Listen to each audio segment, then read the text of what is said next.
I did that. Just know that you fucked up this episode twice. I know. Now. I shouldn't have started drinking so early in the day. I make one fucking cocktail. But man. Those things are potent. I know. Even when you make them yourself, you still play yourself. Let's just assume we're starting now. Okay. But I ordered one last night, the gross one I was telling you about, and the guy gave me a glass of water with it, and I was like, oh, what does he think? I'm like a fucking junior. I know how to drink a Mai Tai, and then I like took 3 sips, and I was like, ooh, and I drank the water. He's like, I know what I'm doing. Yeah. I'm a bartender. He might just be filling in. Welcome to Dude That's Fucked Up. Yay. I'm Erin. I'm Nicole. Thanks for joining us. Yeah. We welcome to our podcast where we talk about stuff that is not good to bring up in civilized conversation. But I bring it up at work all the time. Yeah. And like I said, I don't know if it recorded before, but like I said, we're allowed to say pussy now, so and we're going to talk about them today. Well, kind of. Yeah, that's true. It's true. Yeah, we're going to talk about birth control today, which I think, there's like been a fucked up past with birth control, and it just continues to be an issue because some people think that you shouldn't have access to it or whatever, which we're not going to get like uber political here or anything. No. But it's just kind of a weird... When we talk about fucked up stuff, we like to keep it light. If we don't somehow work our way back to farts and diarrhea in this episode, I'm deleting the whole thing. We didn't do our job. Yeah. This doesn't get released. This is just a lot of lowbrow. You better be in for the lowbrow. But before we jump into vagines, I wanted to just say thanks to all the friends and fam for like saying they listened. Maybe they did, maybe they didn't. Maybe they were like, oh man, they're talking about poop a lot, I'm gonna turn it off. Yeah, it was great. But they said, yeah, and we got, yeah, well, you guys are so funny. Yeah, that one part where you were saying that stuff that was a good one. Everybody's been real nice text messages and comments on social media and stuff. Has been really nice. I've always loved podcasts and been a aficionado of podcasts for a long time, and it's really cool that we are doing this together because you're my best friend. You're your best friend since like 8th grade. I know. Shh. And whoops. Well, nobody knows how much into our 30s we are. True. So. If at all. Fuck. Oh, yeah. Whoops. You know what? Yeah. Some podcasts, though, like, people make, like, fan art and stuff, but we get, like, pictures of our friends' stool samples via group text. And I feel like that's I hope it only stays within a friend group, though. I don't want, like, random strangers sending stool sample pictures. Oh, my God. I'll like, die. when we get huge, when we blow up. Fuck.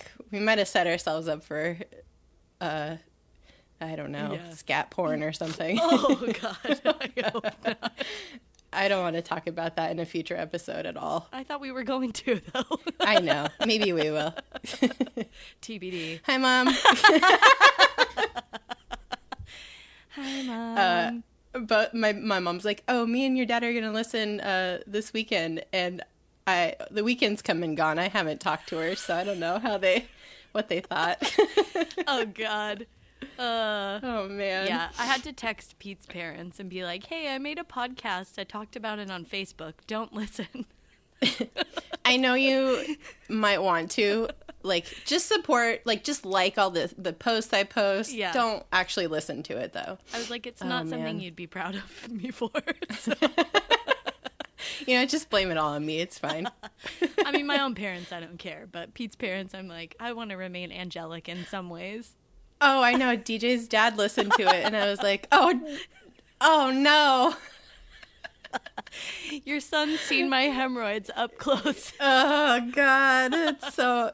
No, I've actually told them that story. They don't care. Oh. His dad's so cool. Both his parents are the coolest people. They're like almost exactly like my parents, True. which is very nice. I can confirm that. So yes. Mm-hmm. Oh man. Yeah. Well, I guess like for. Well, we want to tell everyone to follow us on all the social medias. So Schmeed. What did I think you were saying that one day when you texted that to me? Shoshana from Girls. I thought you were saying something like about. I spelled it SOSH and then MEEDS. So Schmeeds, and you're like, what's Shoshana have to do with this? It's like, you're like a total Girls fan. Dang. I thought I misspelled it, and I was like, oh, no, I'm not funny. No, I'm just not literate. You are. Yeah. That's not an actual real spelling of anything that exists in the world, so I'm not like, how could you know? I'm not like young people literate.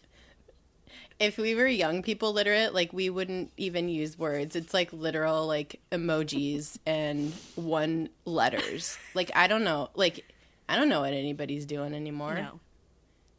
I had a beeper, guys. So. Oh my God.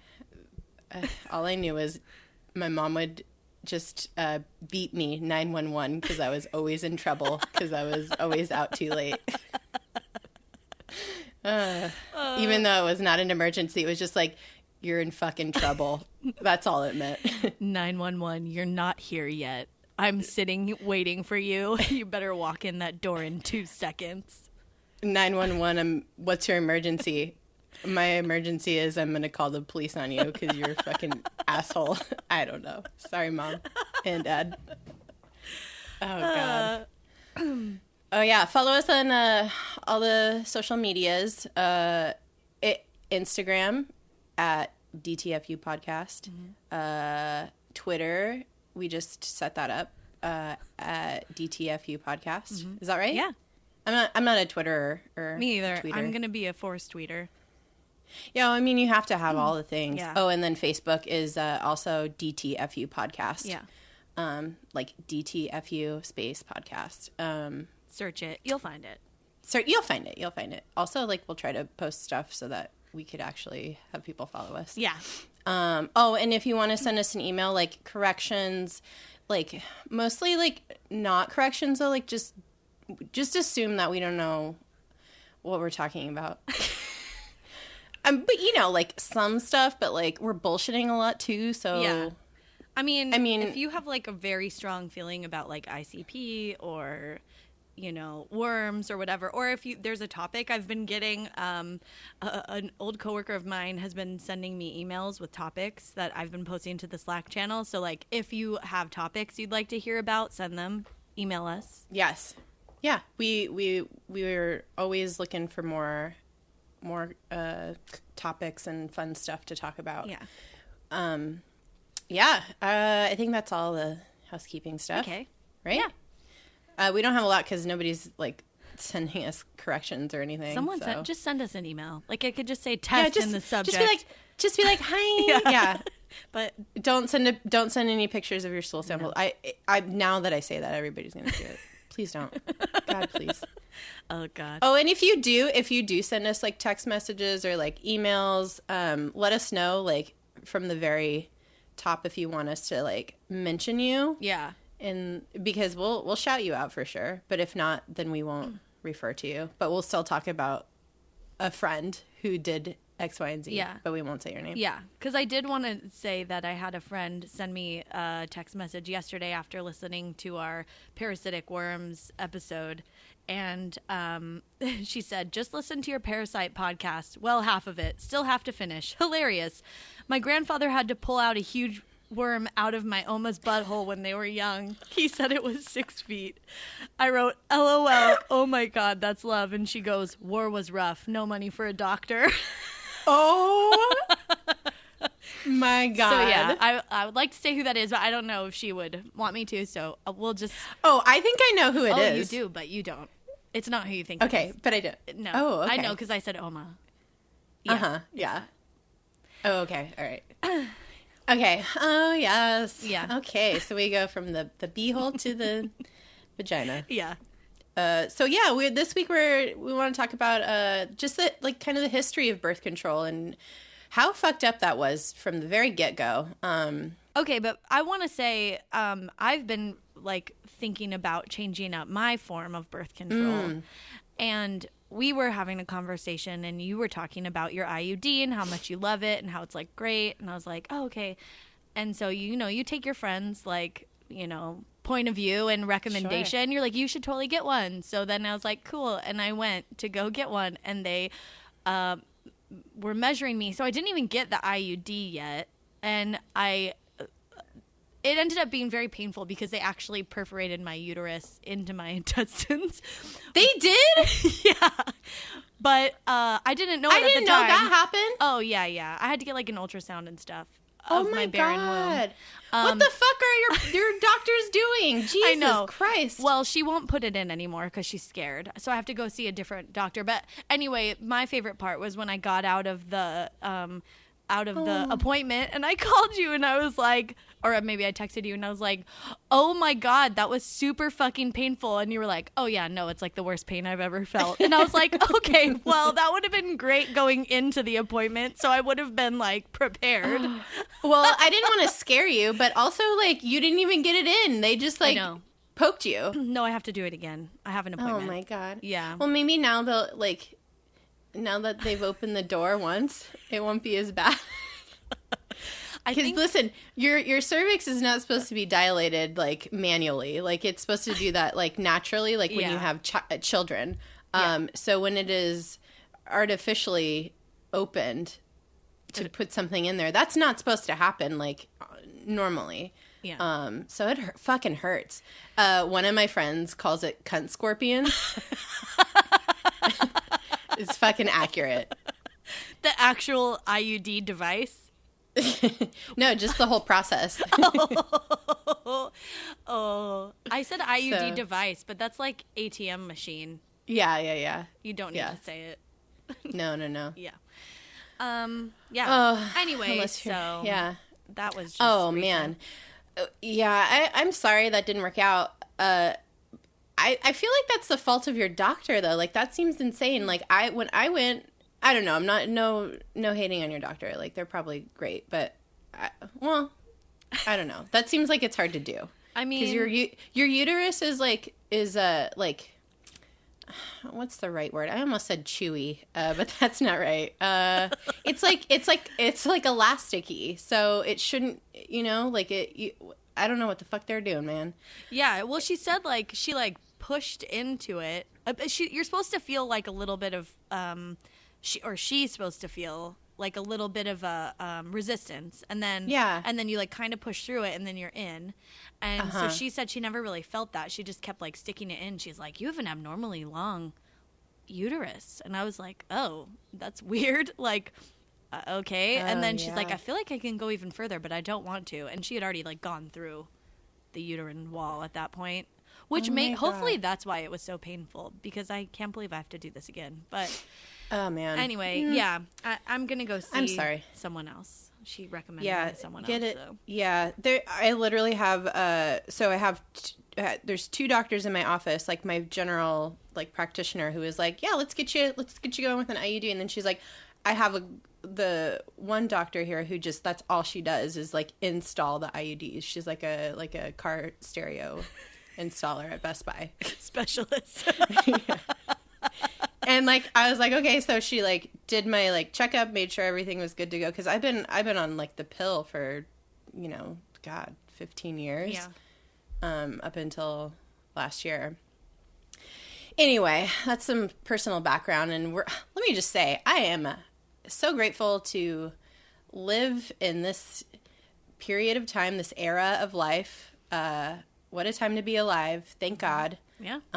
So lucky. And also like to be born in the United States, born to parents who are very cool, and are pro-sex and pro-choice and progressive, and like took the time to personally educate me and like, it was super awkward, and I'm so sorry, Mom and Dad, if I was like, oh, fuck you guys. You got through to me. You did. You know, it was, when you're a kid, it's so awkward, so. Yeah. But yeah, I'm really lucky. I feel really grateful for that. And, like, also just being raised around, like, strong women and being taught sex education in public school from an early age. Like, I think I was in 5th grade when sex education started happening for me. I don't know about you. We got, like, the period talk, and, like, the girls and the boys were separated. And the girls, like, learned about... I remember they passed around a paper bag and it had a tampon and a pad in it. Yeah! And I, like, brought it home, and I was like... I just looked at it all because I was like, I don't think I'm anywhere near being able to use this. And, so, I wasn't. Yeah. Nope. Me either. And the boys got the boner talk, I think. Like, in the other room, it was like, this is your male anatomy. Sometimes you get what's called a boner. It's really embarrassing, and it happens at very inopportune times, and will continue to happen to you all your life. All the time. Oh, poor dudes.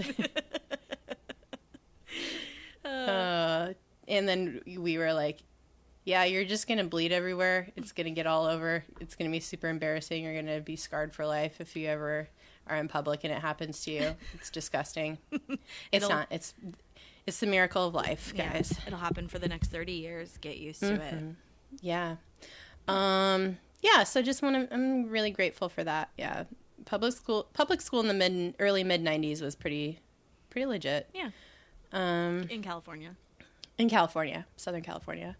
So yeah, we are very lucky. We have lots of options these days. And I'm really glad there's people that came before us that were really experimenting with some trial and error because I'm about to get into some weird shit. Humans figured out from a long time ago that, because this is what I was thinking. I was like, how did we even figure out that sex leads to pregnancy? Because that doesn't, imagine being like, you know, a early human, and you would automatically assume like this is just some thing that happened, and like there's no science, there's no correlation, there's no critical thinking. You're just purely trying to survive. And so when we figured that out, it was actually pretty early on, but it was right around the time civilization started domesticating animals, specifically dogs, because they have a short gestation period. So it's around like 58, 68 days. So like the correlation was pretty close. So that's when we figured out when you fuck, you have a baby.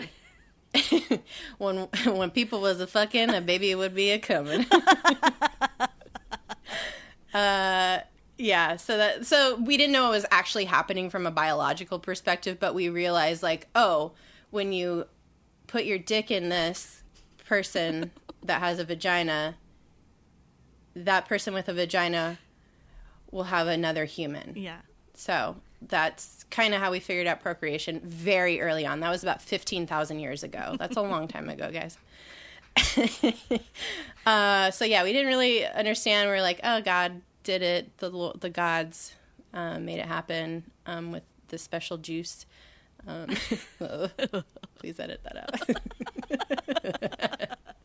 Oh, God. Sorry.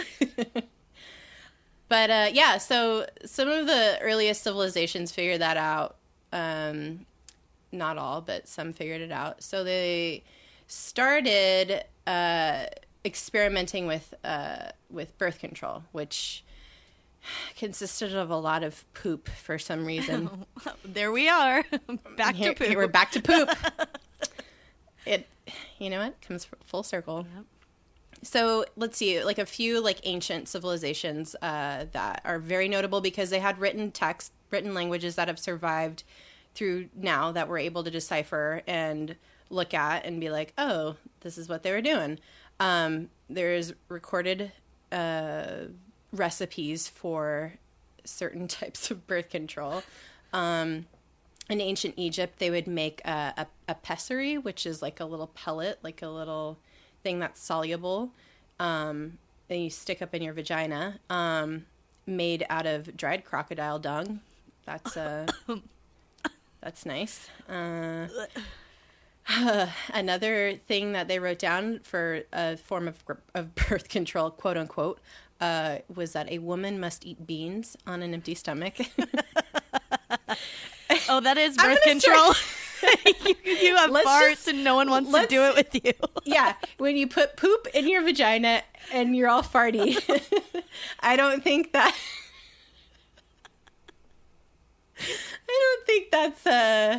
Oh my god, I just snorted. What the fuck were people doing? Oh my god.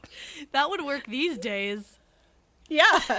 So you smell like shit down there out of your vagina and your butthole. Oh, sorry. I guess we shouldn't do it. Oh god. Is that all the beans you ate, or is that the crocodile shit you put in your cooter?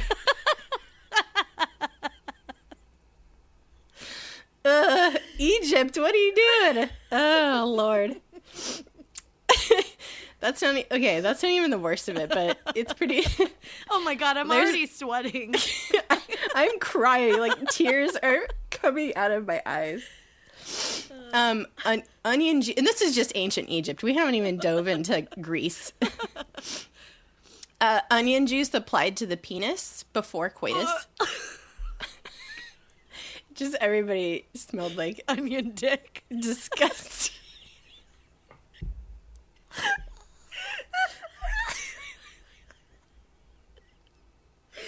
Oh my god.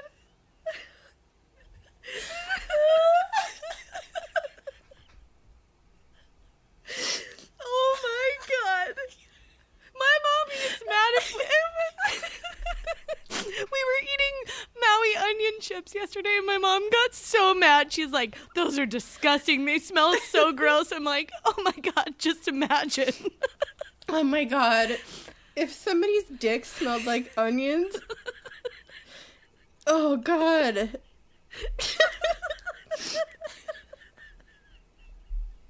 And it's like ancient Egyptian dick. It's already dirty. It's like so, like, they weren't cleanly back then. Well, some Egyptian, like the really, really wealthy Egyptians were pretty clean, but... Really? Yeah. I feel like... Yeah. Oh, God. Ancient Egypt was, like, honestly, they had some stuff figured out. Oh, but good. Good for them. Actually, maybe not. Oh my god. Another pessary made, I don't even know if I'm saying that right, but I don't care. Made of acacia gum, dates, and like plant fiber and honey. So better than shit. But still you're sticking things inside of your vagina that probably shouldn't be there. Yeah, infection. Yeah, ancient Greece. So there's a text that survived, but written by he's like a ancient gynecologist, I guess we can call him. His name is Soranus, but it's like spelled like Soranus. Obviously, I thought that was funny. So the ancient Greek gynecologist, and one of his methods that he told women was a way to prevent pregnancy was to hold her breath during coitus and then sit with her knees bent and sneeze to expel semen. Nope, that's not a thing. He also said women should smear an ointment of old olive oil on the orifice of the uterus, or I guess the cervix. And he most likely learned about the olive oil method from Aristotle, who advocated that women put olive oil or cedar oil in their vaginas to slow the sperm's motility. So that was ancient Greece. Oh, another pessary made from cat testicles. Just oh my god, that is like fucking gross stuff oh in the my vagina. god, I'm like, yeah, ugh. I'm just holding back like a gag. I know, I need to take a drink of my cocktail to calm down. So now we're getting into like Rome, ancient Rome, they're getting a little bit more sophisticated with condoms made from goat bladder. And I guess they could be worn either by a man or a woman. Like, I guess if it was worn by a woman, it'd be like a female condom or like kind of diaphragm sort of. Or they would do God bless. That was a burp. Yeah. And also, it was part of my gag. Yeah, you're just trying not to throw up. Yeah. Fuck. They'd also do douches of salt water, vinegar, and or lemon juice. Cool. And then, so there is also, in like ancient Egyptians, Romans, and Greeks also used this plant called silphium, which was kind of like, it's in the fennel family, and this is a plant that actually was like pretty effective. It was like a medicinal form of birth control that you'd like, I guess you'd take the seeds and make like a tea with it or something. And it was used so much that it became extinct. So apparently it was pretty effective. And Greek coins depict the plant of this silphium plant, the seed, I should say. It resembles what we now like the stylized heart that we see everywhere, like a heart shape. So I think that's like where we get the heart shape from, because it was like, because you were in love and you were having sex, and they're like, oh, this is love. And there is an actual symbol for it because of the silphium plant, I guess. Oh, that's so cool. And that plant, it's extinct. Doesn't exist. It doesn't exist anymore. Wow, yeah. That's so cool. They used it so much that it just they made it extinct. Let's see. Medieval Europe and Elizabethan England. They were not doing it right there or then. Not really sticking so many things up the vaginas, more like wearing weasel testicles on her thigh, or amputated foot of a live weasel around her neck. I don't know. Oh my Maybe God. that's why. What's with like I don't know. testicles and shit? I don't know. Or this is I think this is more reasonable. Casanova recommended taking a half of a lemon rind and using it as a cervical cap. So you just fit that right over your uterus, I guess. Your cervix. Yeah, then there's all kinds of weird stuff. Feudal Japan. This one's really funny. Not funny, but I mean, they would use a condom made from a tortoise shell or horn, which had the added benefit of concealing impotence. So you just put your dick in this thing and you're like, yeah. Like, and it could be like as big as you want, I guess. And like the lady couldn't tell if you didn't have an erection or not, because it's like in a fucking tortoise shell. Oh my God. That sounds painful. Yeah. Native Americans use like steaming sperm out. They use a special kettle. Like, you know how like vagina facials are like a thing now, like where you steam your vagina? No, I like don't know that. Don't you read Goop? No. Oh well. You get yourself a jade egg and you go and get yourself a vagina steam, and you'll have a brand new lease on life. Oh. So says Gwyneth Paltrow. Huh. What a special person. That's I love Goop. She gets her vagina steamed like on a regular basis? I think so. What is it? I mean, does it look different, or like what is the benefits? I mean, it keeps your vagina from getting wrinkles. Keeps it hydrated. Oh. Huh. I don't know. You know what? I don't know. Just like they're like all these like gynecologists were like, do not put a jade egg in your vagina. Like she's selling this like jade egg for like to keep people's like pelvic floors like fit and like tight, and like just do some fucking Kegels. Yeah, like, it's not hard. Wait, so because you put it up there and then you have to do Kegels to keep it in, right? Yeah. Or otherwise it'll just like crack on the sidewalk. Yeah. And it's fucking jade, which is a porous fucking material. And that could, like, get gross bacteria in it. And, like, don't do that. Yeah. Don't. That's fucking stupid. So, but, yeah, anyway. Mm-hmm.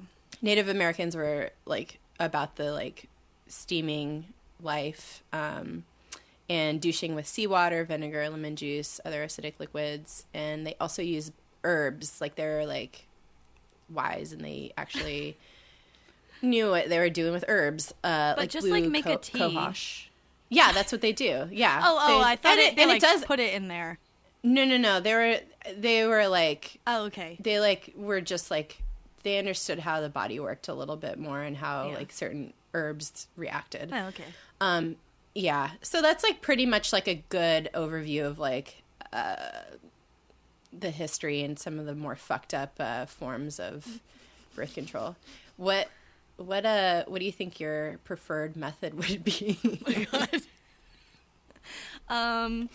No, I don't know. I guess, like, the lemon peel is the one that sounds the least disgusting because it's like a little cervical cap, and then like. But I feel like it's, like, so big and like rindy that aren't, like, how do you put your, like, where, like, can your penis fit in there with all that in there? I don't know. I feel like it's not that, like, if it was a small lemon and it was just, like, the rind and you, like, scraped out the lemon, it wouldn't be that different from a regular cervical cap, right? Sure. Like a diaphragm? Yeah, it'd be, like, similar. Yeah, that makes sense. Anything that has to do with poop going into a vagina is I think that's gross, but because you, like, mix other things with it, it's not as gross as the, oh, God. I just feel like I'm going to throw up. Don't do it. The one with the cat testicles up there. Yeah, that's bad. That's real. That's really. Yeah, I don't know. There's no reason to be using any of these things, and, like, maybe they kind of worked, or people thought they worked, but, like, it feels like in ancient times, like, like douching and stuff. Like, we know that's not healthy. No, because your body. Your body, your like your uterus has, like, a certain pH, and it knows how to regulate that. Your body knows how to regulate that. If something is introduced that's, like, bacterial, your body will try very hard to, like, get rid of it. You'll have an infection, and you go to the doctor if that happens. And if you're introducing things in there that shouldn't be there, you are going. That is a fast track to, like, yeast infection, fucking cervical cancer. All kinds of things can happen. All kinds of really bad stuff can happen. So don't stick anything up there that shouldn't be there. Don't douche. Douching's really bad for you. Your body regulates itself really well, and if you do have an infection, go to the fucking doctor. Go to urgent care.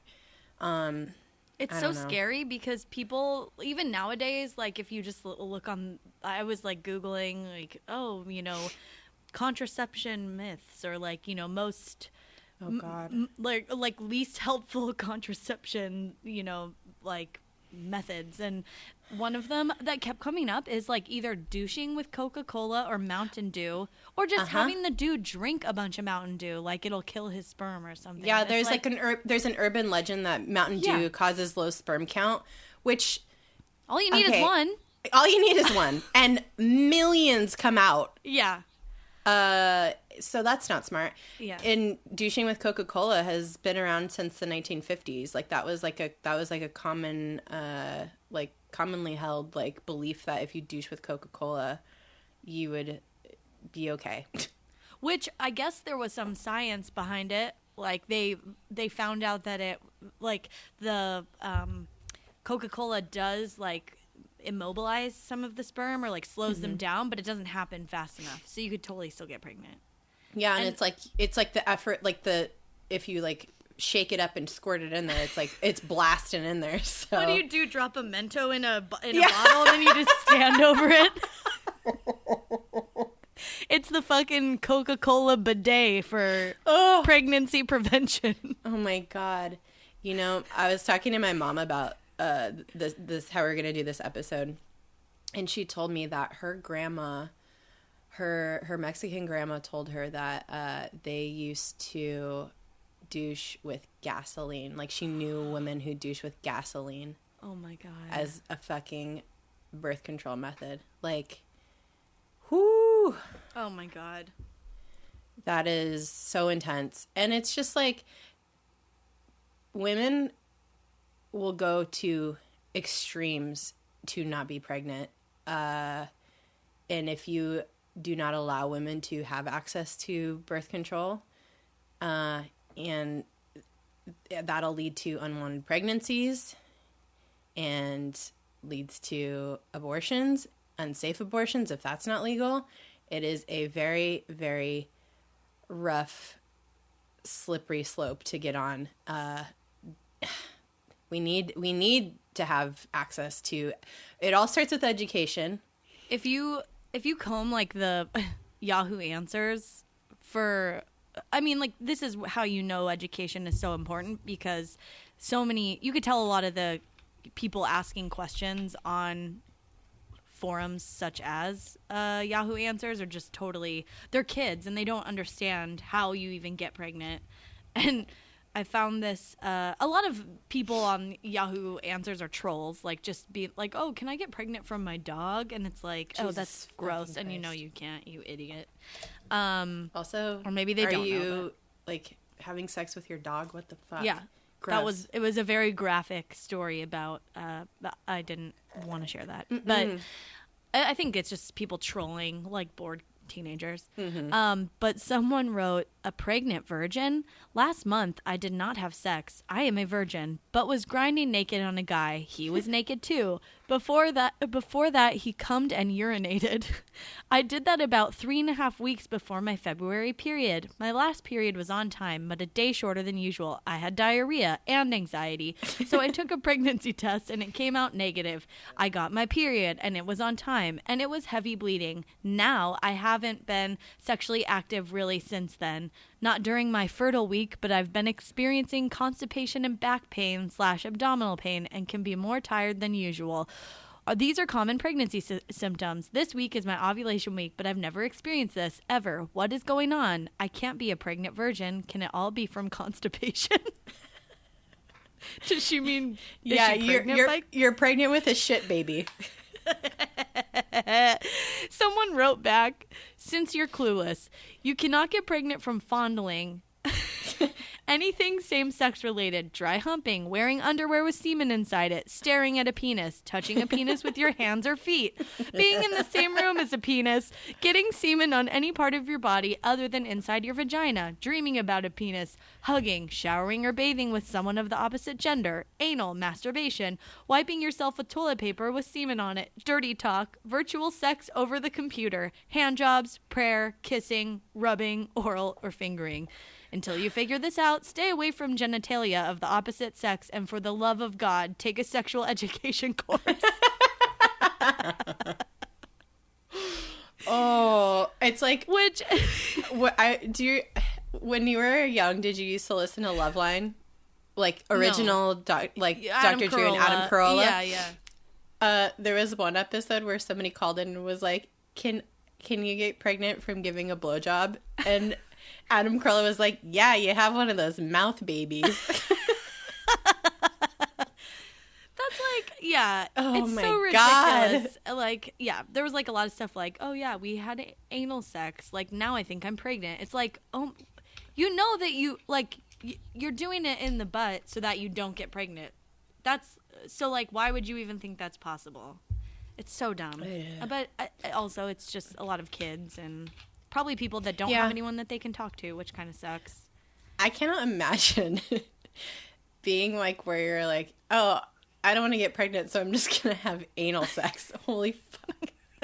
That is so intense. That's like kids do that. Like, I know. I remember in high school, I knew some people that were like, oh, no, I'm... And they were like, I'm technically still a virgin because I haven't had sex in my vagina. I'm like, no. Yeah, you're very advanced. Like, did you, like, read up on any of, like, the modern history of, like, birth control, or do you want... Yeah, well, I think it's interesting because everything that they were doing in, like, ancient Egypt and Roman and Greek times is all, a lot of it kind of led to the methods that we have today. So like the barrier method is making sure that there's a block between like the semen reaching the cervix and going up in there and fertilizing you. So, or fertilizing a lady.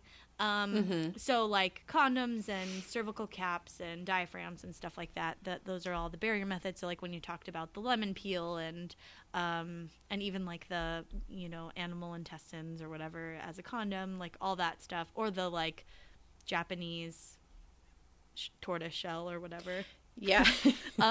It's like a strap on basically. Yeah, but it's like a barrier, the semen doesn't go anywhere. So, and then, there are like hormonal methods, which are kind of like the pill, which has a pretty interesting history. And then intrauterine devices, like, IUDs is how we refer to them.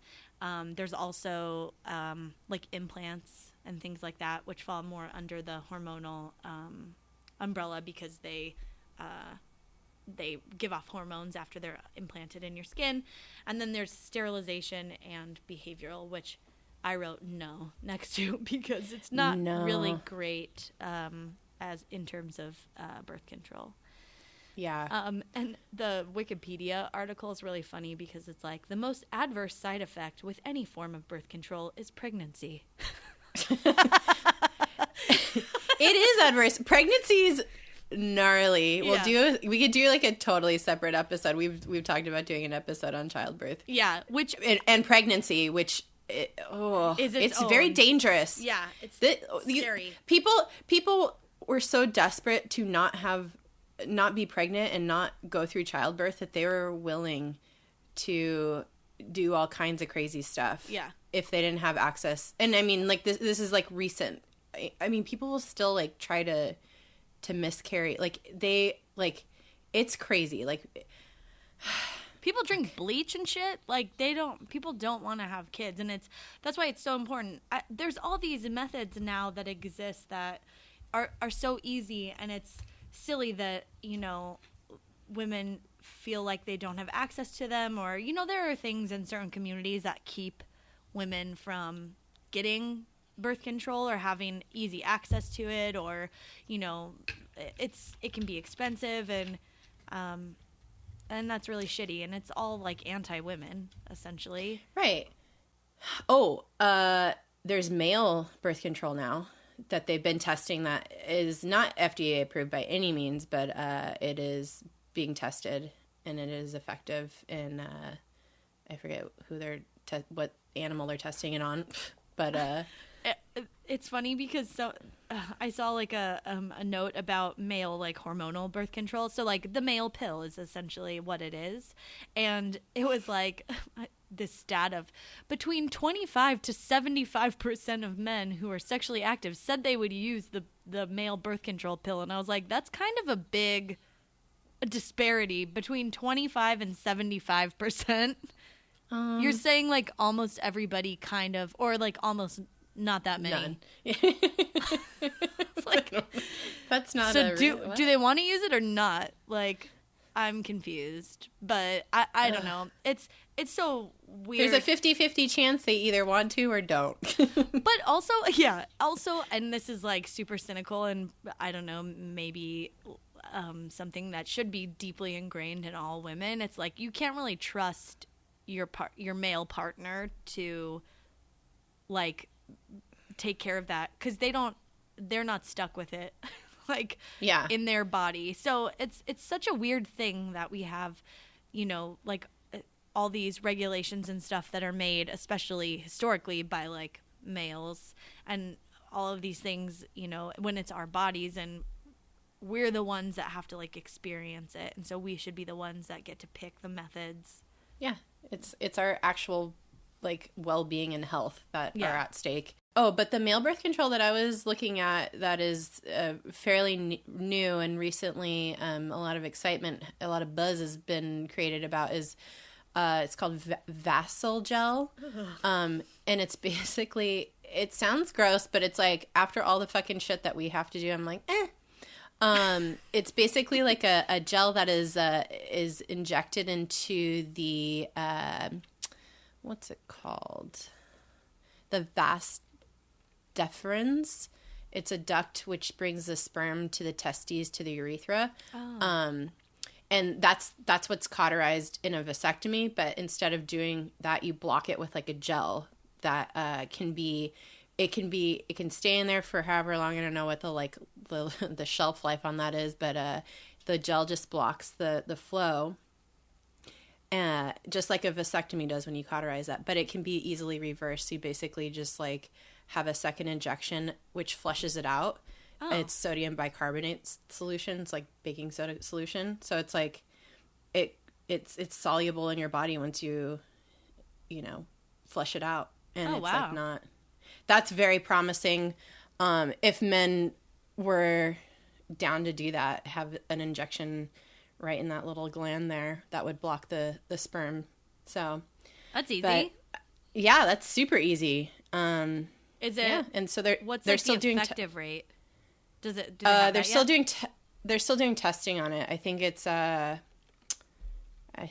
being tested in like, I don't know, maybe like chimpanzees or something. But oh wow, I think that's great. I think I hope that becomes a thing because it's exhausting having to worry about taking your pill every single night, like as part of your nighttime routine. I don't know. That was part of my nighttime routine.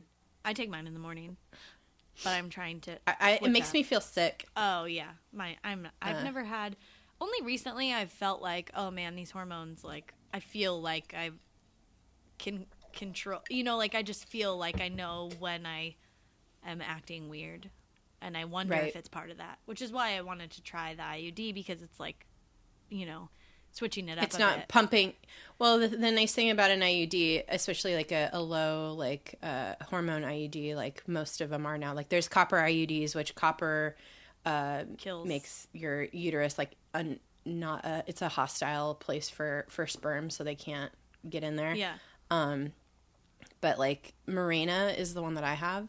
Yeah. And it's like really low dosage of levonorgestrel. And that it releases over the course of 5 years, very small amounts. And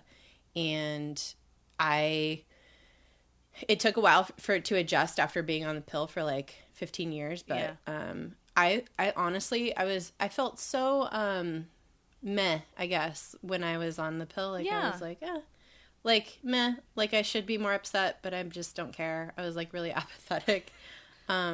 Maybe that's just my personality though. I don't know.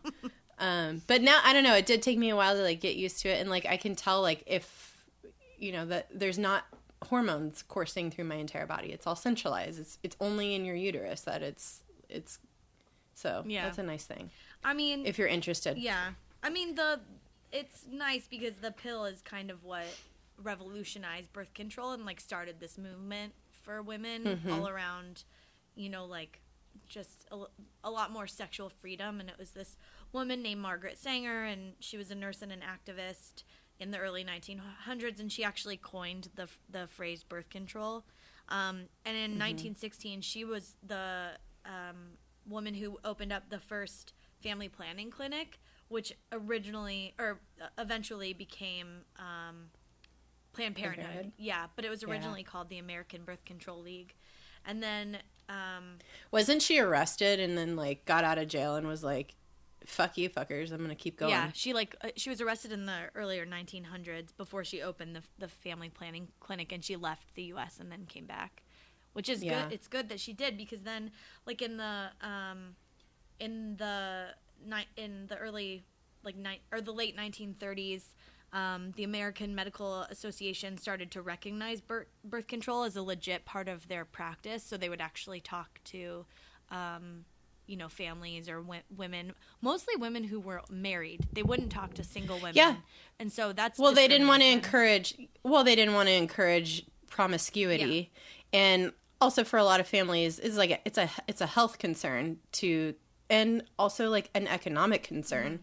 A lot of these families were like, poor and like couldn't afford to have another baby, and they were like, but we love each other and we want to keep fucking, so what do we do here? Right. It was seen as like obscene to talk about any of that stuff like with we'd probably be arrested. Yeah. Oh, for sure.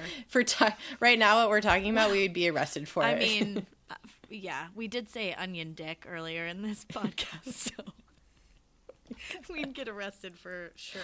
But it was good because then, once it was kind of recognized by the American Medical Association, it went from, just having 50 or so birth control clinics in the 1930s to over 800 in the 1940s. So there was a really big boom, and people started talking about family planning. And then that's when she kind of, Margaret Sanger, approached this biologist, Gregory Pincus, about testing hormones. And they had been tested in animals.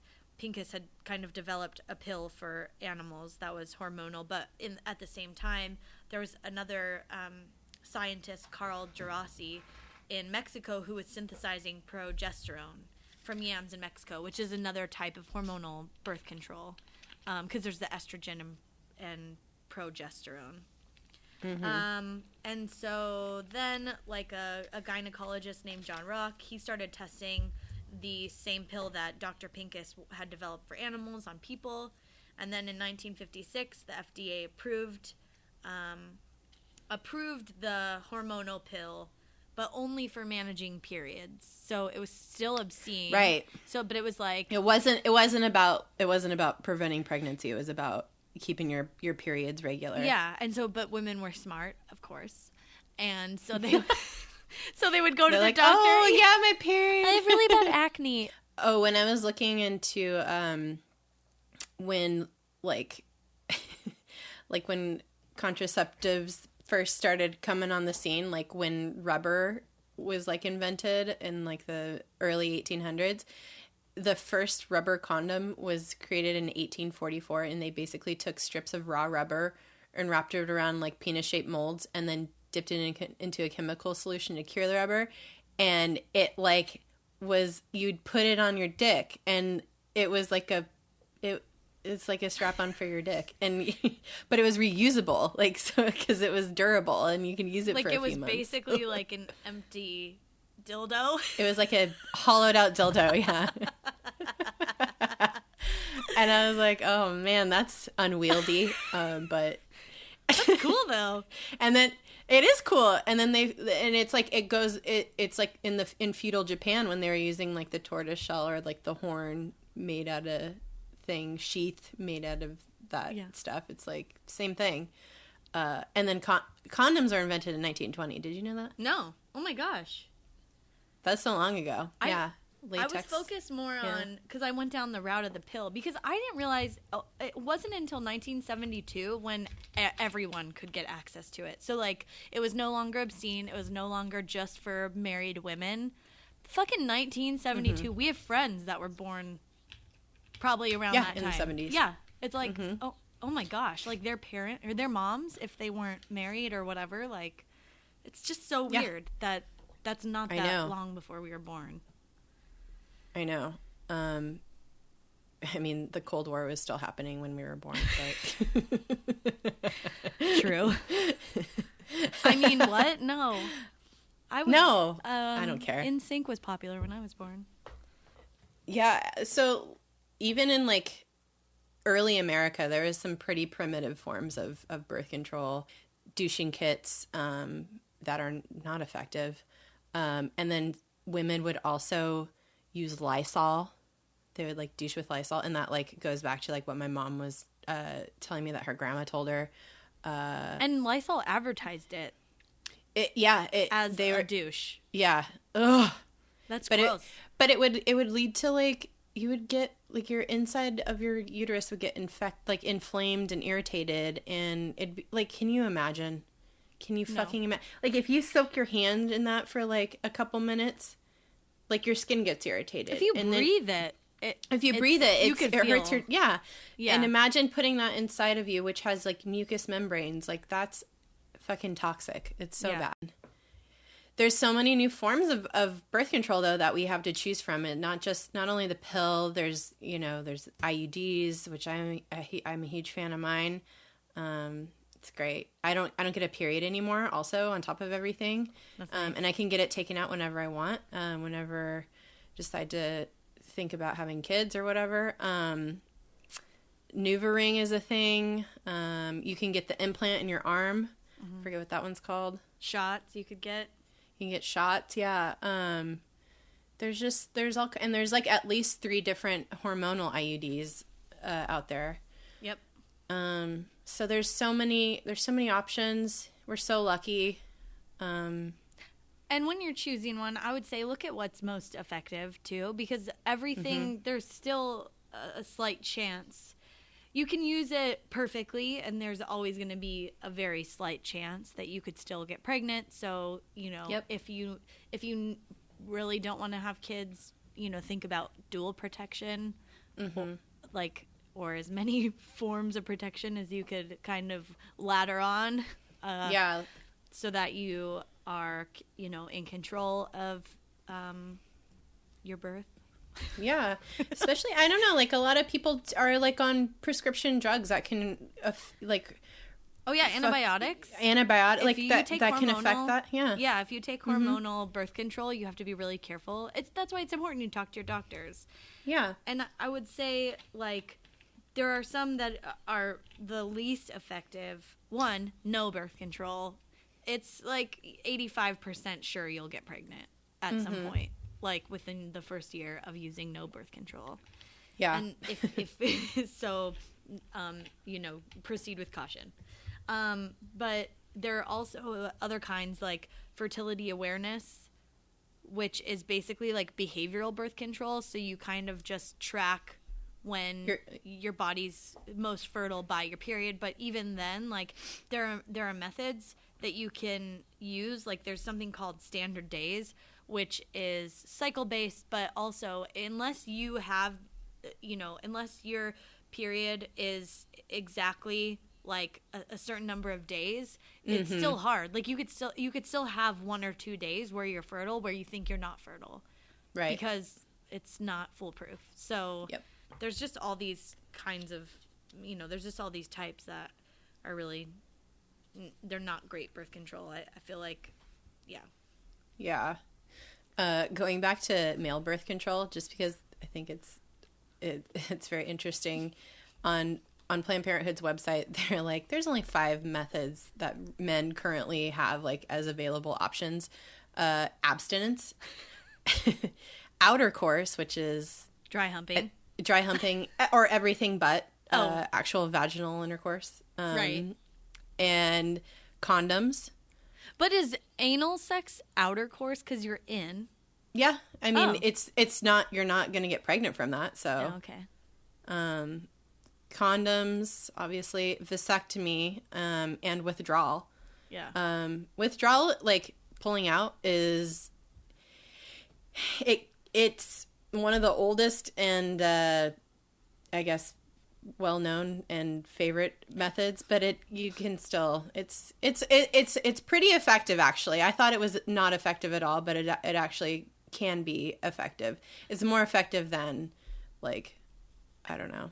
Well, you still have a 22% chance of getting pregnant in a year of typical use. And then if you use it perfectly, which I don't know what that means, but then you only have a 4% chance of getting pregnant in a year. Yeah, I don't know. Don't do that. Don't do that. Don't rely on that. It's not a reliable method. You can still fucking definitely get pregnant. I'm just saying, I thought it was almost you have a 50-50 chance. Yeah. It's a step up from no birth control. From just throwing all caution to the wind. Yeah, I mean, why we were talking about this real briefly, but why do people need birth control? I mean, again, pregnancy can be really dangerous for somebody who has some sort of pre-existing condition. Yeah. But also, some people just don't want fucking kids because they're also gross. That. And I shouldn't have to have them if I don't want them. That's right. We're all allowed to make those decisions alone or with a partner, and we are allowed to do that because this is 2017 and we can do whatever the fuck we want. Yeah. I don't want my kid bringing fucking pinworms home. Yeah. From kindergarten. Fuck that. Also, like, not even like having to do with pregnancy. Women actually do need birth control to monitor their hormones. Like, from the original, like, concept of the pill, that is still a thing. It's used to control heavy periods, and it's also a form of treatment for endometriosis, which I have. Oh. So it's something that women actually need as, like, medicine. Yeah.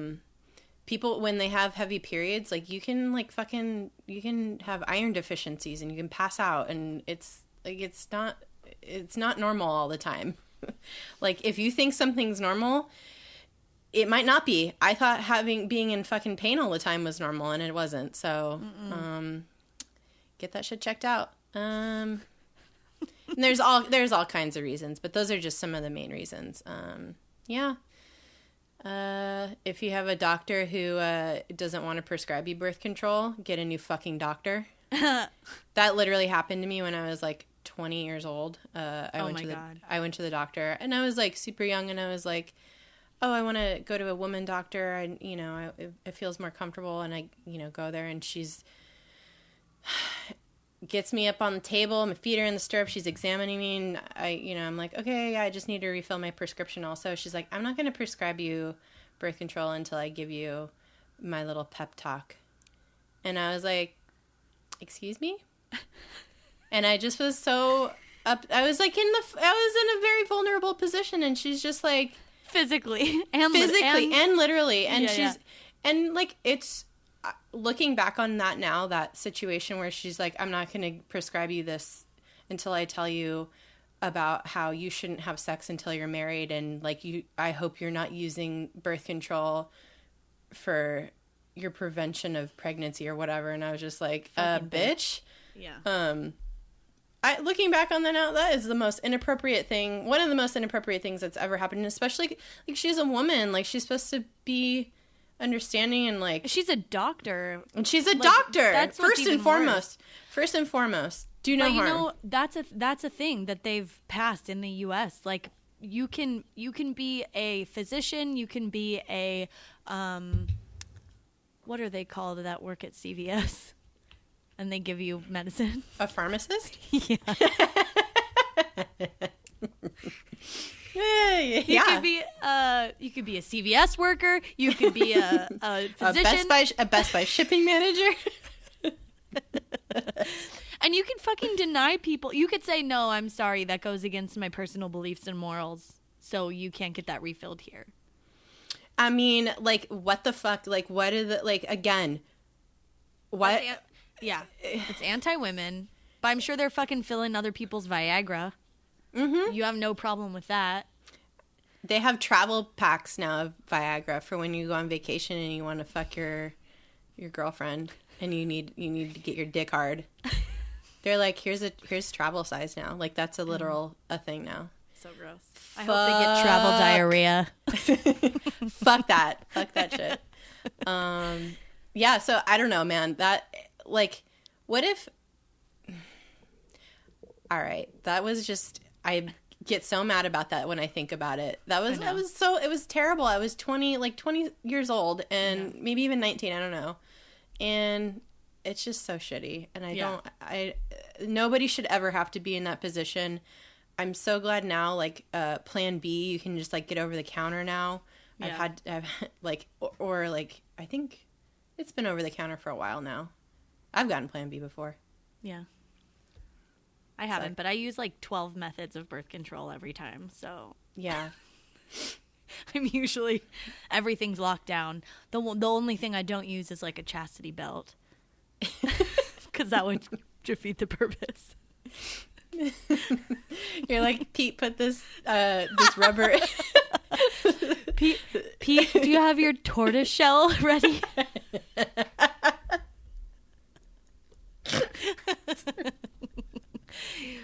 Pete, can you pull the hollowed out dildo out of the bedside table? It's time. Really setting the mood. Oh my God. Oh God.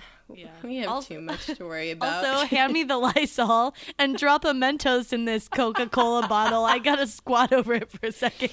Oh, you don't mind the smell of my crocodile shit pill that I just put in my vagina, do you? Also, we're having beans for dinner. Well, we've come a long way, baby. Yeah, we have. It's my body, my choice. That's right. I don't want to have kids for a while, but I probably need to do something about it if I do. I can't just like be like, it's 40. I'm 40 now. Whoops. It's just I'm having so much fun. I know. I was just going to say, I'm in Hawaii right now, but you look way more tan than I do. That has to do with like my glowing. ancestry. Pete and I both got sunburns on our backs yesterday, but it's like so uneven. You can see where we like sprayed the sunscreen. I want to take a picture and send it to you. It's really funny. Does when you get sunburnt, does it stay, or does it like kind of like move, like does it like fade, spread out a little bit? Yeah, but like even out. No. If I burn again today, which is likely. Oh, hopefully dear. It evens out. Yeah. Well, good luck. Thanks, dude.